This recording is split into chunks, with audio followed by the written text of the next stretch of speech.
I'm Dr. Angie, licensed psychologist and business coach for therapists. And today is an episode about the journey that I had getting to the space that I'm in of being a fully cash pay practice.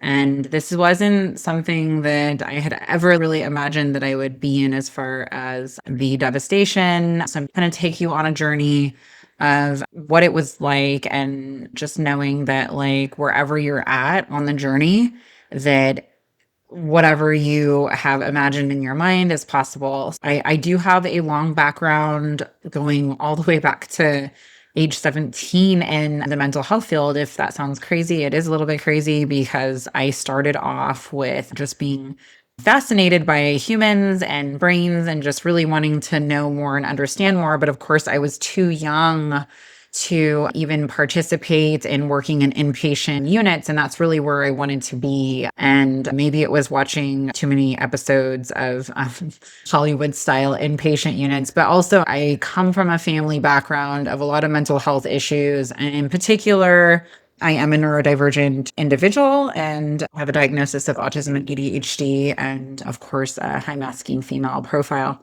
So the journey began for me very early because I noticed that my family had a lot of mental health issues. And so I started to really obsess over how can we be normal? Why don't we fit in with other people? There's something wrong with us. I became very fascinated at let's start in ground zero in mental health institutions. And I started at Metropolitan State Hospital.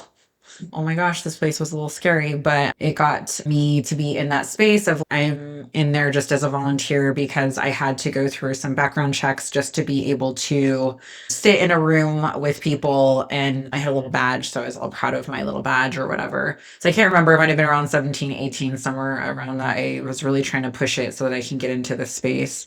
And they basically just gave me an assignment of monitoring and passing out crayons and stuff like that. So I was in the art space.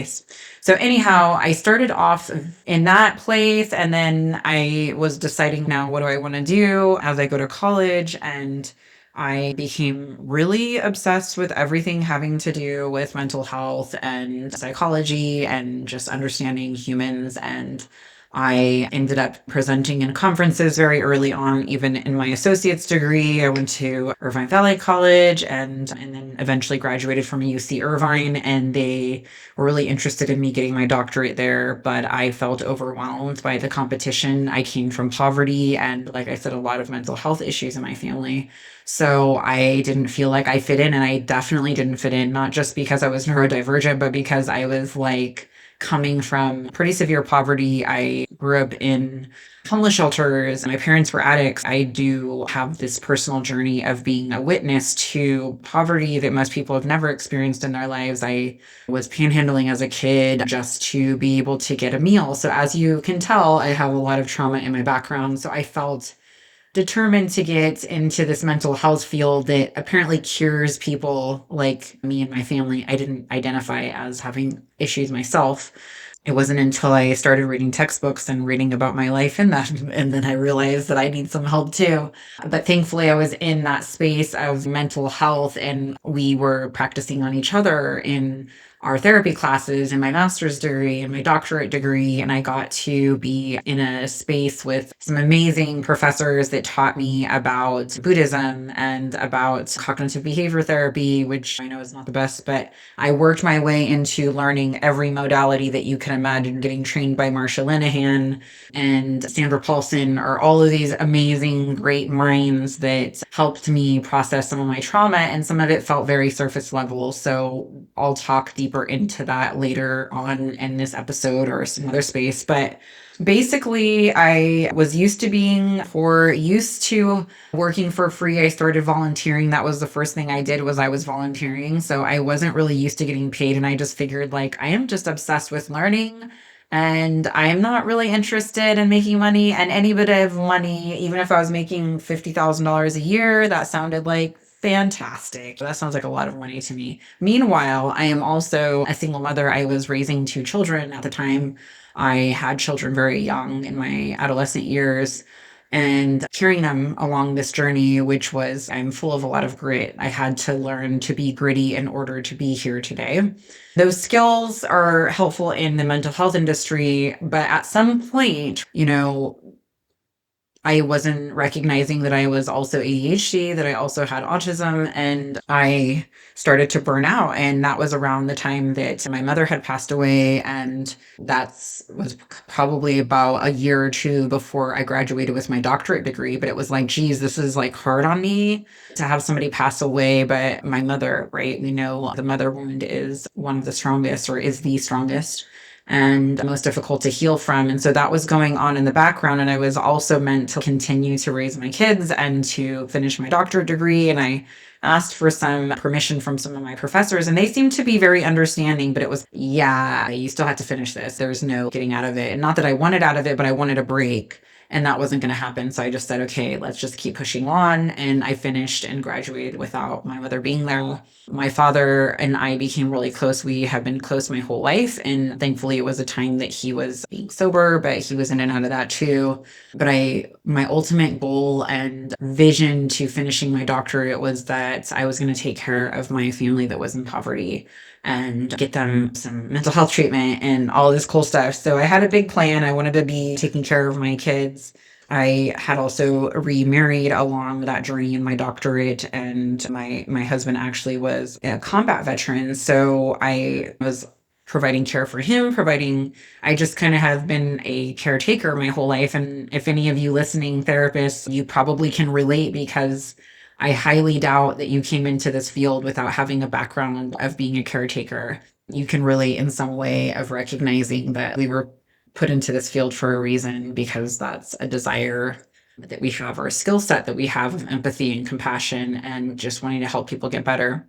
But one thing that they don't teach us is to take care of ourselves. So we're used to getting low wages. We're used to falling into the trap of martyrdom, and I just want to take care of everybody else. And I'm not going to think about myself in this equation whatsoever, right? Thinking about how this impacts how we are getting paid. So some of the things that I had been used to doing was community mental health, which typically paid really poorly, but it was a consistent paycheck. Working for city, county, state, and you're promised like all of these benefits. So I moved into a space where I thought that government work was the best thing ever. And I was, yes, getting health insurance. I had a retirement plan and all of these things that I thought that were really beneficial. And then, yes, they promised that they'd pay off my student loans if I stayed with the state for a decade of my life. I also at some point was like, that sounds like a prison sentence, 10 years. Oh my gosh. I just have to work in this space, which was pretty chill. I felt like government work was pretty chill until I had a supervisor that I didn't really work well with. And so then I decided, hey, it was to the point of I can't be around this person. They are nitpicking everything that I'm doing and I am not feeling supported. So this became a toxic work environment. So I'm no longer going to be here. So that wasn't, my paychecks were not too bad. I thought that $70,000 a year was a lot of money, and it might sound like a lot of money to some therapists, but when you realize like how hard you have to work for that money and the liability that falls on you if you make a mistake, there isn't a lot of forgiveness. And I do hear a lot of these stories, and that's something that kind of happened to me working in the state, is that they were piling on. I'm talking about massive amounts of cases. At one point, I was like up to 70 caseload, and you're telling me that I'm not going to make any mistakes in there. And if I do make a mistake, then I'm going to get written up. And it wasn't like that was starting to happen, but it was just the nitpicking. If I'm showing up late to work and this person is supervising me, it sounded like there was some weird stuff happening in that department where people were trying to compete for the higher paying positions that were in the 100,000 or $120,000 per year positions. And I was like, I'm chilling here. I'm not trying to fight for that position, but I had a doctorate. They had a doctorate. And basically the supervisor said that there's only room for one of us here. And they told me it was very intentional, that they were picking me to get me to go away. And I was devastated because I saw myself living in that sad little cubicle or office or whatever. until I retired. And I could not thank this person more for nitpicking me and being a complete fucking asshole. So thank you. Thank you for doing them. I'm not saying any names here because if you're listening, you know who you are. And I'm thanking you now because I felt like it was part of my path and my journey was that you picked me. And I, somewhere along the line, gathered up enough of my own self worth to get the hell out of there. So I did that. And it wasn't easy after that. I, started working for other people in private practice because I figured this is a dream of mine. I had asked other previous supervisors, like, hey, I need some help. I want to start my private practice. And they're like, I tried that and it didn't work for me. And they even said things like, cash pay will never work. Everybody has to be on insurance. And I even worked for a bougie little clinic that took only the highest paying insurance, which I thought was like a level up, right? But even in that space, my supervisor told me that that sounds like a great idea, but in reality, that hasn't worked for me. So it probably won't work for you. So over and over again, people are telling me, like, this didn't work for me. So it's probably not going to work for you. And I believe them. Right. So there's always this rebellious part of me that I'm so grateful for. And I probably it goes back in time to my parents not following the rules, and this is what this space is for: the rebels, for the misfits, for the ones that aren't going to take no for an answer. And that is really what's going to help us get out of some of these really horrible situations like insurance. And so anyhow, I start my private practice and I am getting some support from a wonderful supervisor that really had walked me through a lot of different things with setting up my private practice. But again, it was another supervisor who had built their entire practice around insurance, and it was just not the model that I was wanting to fit in with. So I knew that I needed to exit and start my own thing because I wanted to be around other cash pay practices, which that was hard to find. So I started to feel, is this even possible? Because when I meet other therapists, they also don't even want to share space with me. Renting a space was becoming difficult too, because they're like, if you don't accept insurance, we don't really want to share space with you. So I'm like, wow, this is how I'm being treated. So I went back and forth and I just surrendered at some point and got a little bit panicky, and I got myself paneled on every single insurance panel that you can imagine. It was totally unnecessary, but I was just listening to my peers, my colleagues, listening to everything they're telling me. Meanwhile, yes, I am taking care of my veteran husband who's got PTSD of his own and some brain injuries from being in the military. And I've got, at this point, I've had several kids. And so I'm a mother of 6 today. And I also get a phone call from a family telling me that my uncle passes away who was taking care of my 94-year-old grandmother. And so now I'm taking care of her in addition to everybody else. So as you can feel, the weight is just getting really heavy, as if it wasn't already really heavy. But I, like I said, have a lot of grit and I was used to carrying a lot of heavy weight, but you can only carry so much until your system starts to collapse. And I do think it was like overcompensating for a lot of me not wanting to face some of my own trauma healing that I needed to do. So things really fucking shit hit the fan at some point. And we had a cyber security attack with United Healthcare, and conveniently the other insurances were like, oh, we're affected by it too, so we can't pay you. And 2 months goes by, 3 months goes by, and I'm on Facebook looking at like all of the comments that the therapists are saying, I haven't been paid in a month. And I'm like, yeah, big deal. It's not going to affect me. And then I'm like, oh, fuck, I haven't been paid either. What the fuck? So it just keeps going on and I'm running out of money. I have a lot of money saved. I did myself some favors in this category before starting my private practice. I did have some money saved because we lived off grid for a while after my doctorate. And so that was burnout number 1. And so this is burnout number 2, at least. Who knows? But yeah, I was recognizing that my bank account was getting, and at the same time, so yeah, I'm taking care of my grandmother who's 94. My husband is not working. And then on top of it, I had a rental in California that people decide to squat on the property. So everything's just coming crashing down and I'm going to go bankrupt. This is not sustainable. I haven't been paid for 3 months. 6 months goes by and I'm like almost completely out of money. And yeah, I am telling my husband he's going to have to start working. I really need help. I cannot do this anymore. I just can't keep seeing, and my therapy clients were expecting me to see them again. Not that they really totally understand the financial situation that I was in, but they ethically were meant to be continuing to see them. I can't just stop it abruptly, but ethically we know that the practice needs to be sustainable too. So I had to let them know that I am sorry, but I only can give you another, I probably gave them another few weeks or whatever, but still that was extremely generous considering I was drowning in debt and unable to save myself. And I continued to sacrifice myself for my clients and just the protocol of being an ethical therapist, a good therapist, or whatever.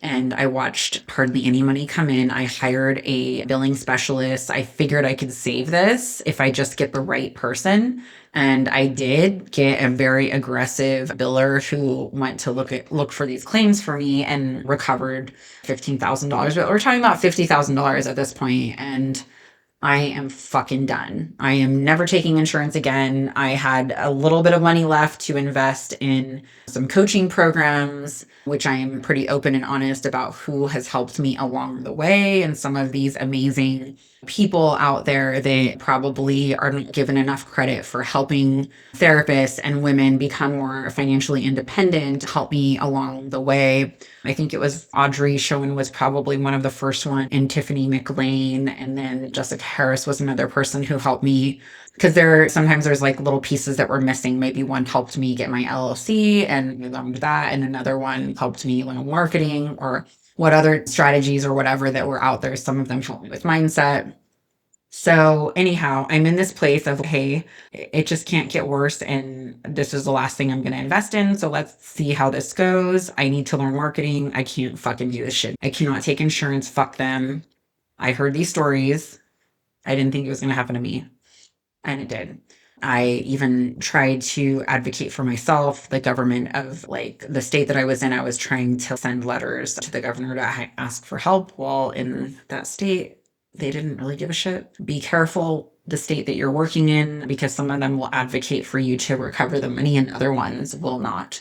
That's something that I wasn't told. And here's the theme over and over again, is that we are taught to martyr ourselves. We are taught therapy skills. We are taught to be compassionate and ethical and think about all of these cover your ass liability situations. But what the fuck about your own like financial health? What about your bills? What about your physical health? What about your family? If you're a person like me that's taking care of your family, then what are we teaching therapists in school? We're perfect candidates for this. And the insurance companies, these billionaire companies, are being run by these elitist billionaire men who don't give a fuck about women, who don't give a fuck about therapists or the field.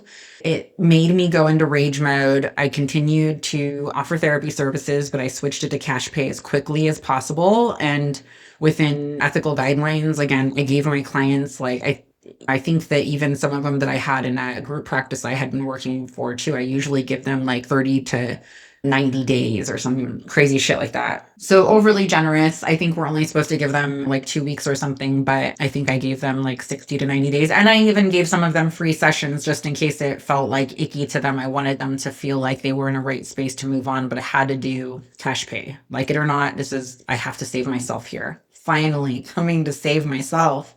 And that was hard. That was beyond challenging to basically change my identity from a person who gave it all away and had so much confidence and admiration for going above and beyond for everybody that I worked for, the children I worked for, the families I worked for. I always went above and beyond. And now it's time for me to take care of myself. And was there somebody who was mad at me? Yeah, one. I thought everybody was going to hate me, but actually my clients were really understanding and supportive and really wanted to follow me, a lot of them. And if they couldn't afford it, we worked out different plans and stuff. Things evolved over time. I'm telling you this story because I am just reminding you that the work that you're doing is so important. But don't forget yourself, right? Reminding yourself that we have so much brilliance in our mind and in our body, and so much love and compassion to carry weight for people. But recognizing that insurance doesn't have your back, And if I had just been cash pay all along, I probably wouldn't have gone through the burnout. And we're not just talking about like how stressful that was to lose all of that money, but when I started to heal, I started to think of on a daily basis, it wasn't just the stress of not getting paid, but it was also the hoops that I had to jump through, the amount of hours I had to spend on the phone, the amount of hours I was calculating on average was like 5 to 10 extra hours a week with this full caseload that I was using to chase money, right? That I had already worked for this money and then I press a button and I'm supposed to get paid, right? But it doesn't work like that because the codes maybe just need to be put in twice the same way. A lot of it was like there was nothing wrong with the claim, but there are departments that are specifically hired to deny claims to try to help them make more money as if they're not already rich enough. While us therapists are broke ass bitches, right? And we're the ones that are just going to take it. We're not going to fight back. And this is the way that we fight back. And I'm not saying that every one of you is going to have that energy to be able to do that, but I'm ready to meet you wherever you're at in this journey. And so stick around and listen for more of these tips. But today I just wanted to go over this journey about how devastating it was for me. And I'm out the other end of that storm as far as I'm not ever going back to insurance ever again. And just like my boss in working with community mental health and working for the government who just picked the fuck out of me, where I was like not wanting to show up to work anymore. I was excited about showing up to work. I loved everything that I was doing. I loved my clients. I still love my clients and the work that I'm doing with them. But when some asshole shows up and is, oh, you didn't cross this T or dot this I, and you need to explain here. And it was like, I could tell this person was messing with me. And then I left that situation and then I get on insurance and then I'm like getting fucked with and I'm like, am I like, is something going on here? Or do I really feel like there's some intention that they have to not pay me? And if you really look at it, there is a smokescreen behind insurance companies and it's getting worse and worse. It's not getting any better. And so this is the journey that I had to go through is that I had to reclaim myself by saying no more, enough. Insurance is not going to work for me long term ever. And I personally think there are some therapists that might be able to get by without any of these catastrophes. But for the most part, on an everyday basis, you're noticing that you have far more admin work. So you're working twice as hard or 3 times as hard as a cash pay therapist. And I don't feel like that's very compassionate to ourselves as therapists as we do this work that is really meaningful. So it was great being here today, and I really enjoyed chatting about this experience of mine. And if you feel like you can relate, please reach out, comment here, send me a message if it feels like something that resonates with where you're at or what you're going through, or maybe even just feeling like, man, I need to avoid that situation.